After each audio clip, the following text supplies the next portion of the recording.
আজকে আমাদের আলোচিত বিষয়টা হচ্ছে নীলদর্পণ নাটক। ডাব্লিউবিসিএস এর জন্য নীলদর্পণ নাটক থেকে প্রশ্ন এসেছে অনেকবার। ফলে নীলদর্পণ নাটক থেকে কি কি প্রশ্ন আসতে পারে, তো সেটা নিয়ে আজকে আমরা পুঙ্খানুপুঙ্খ জানবো। প্রথমে আমরা জানবো এই নীলদর্পণ নাটকটি কি নিয়ে।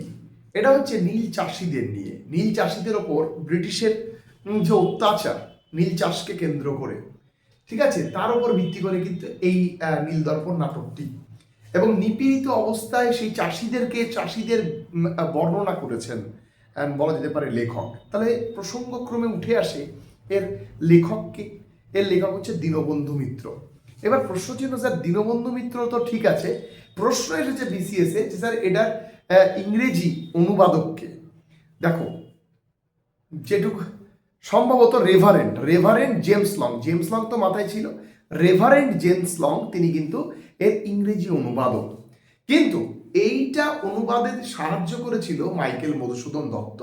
তো রেভারেন্ড জেমস লং ছাড়া যদি মাইকেল মধুসূদন দত্ত থেকে থাকে তাহলে সেও কিন্তু অ্যান্সারটা হবে। ঠিক আছে, তো এটা কিন্তু একটা গুরুত্বপূর্ণ বিষয়। এবার নীলদর্পণ নাটকটি কিসের ওপর? অবশ্যই নীল চাষের উপর ভিত্তি করে, ঠিক আছে।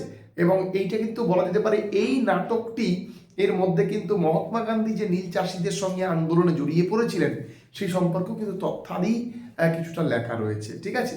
তো নীলদর্পণ নাটকটি এটাকে আমাদের বলা যেতে পারে ব্রিটিশদের যে সাধারণ কৃষকদের উপরে যে অত্যাচার, সেই অত্যাচারের জ্বলন্ত চিত্র কিন্তু সম্পূর্ণরূপে তুলে ধরেছে। তো এই প্রশ্নগুলো এর মধ্যে থেকে খুবই গুরুত্বপূর্ণ।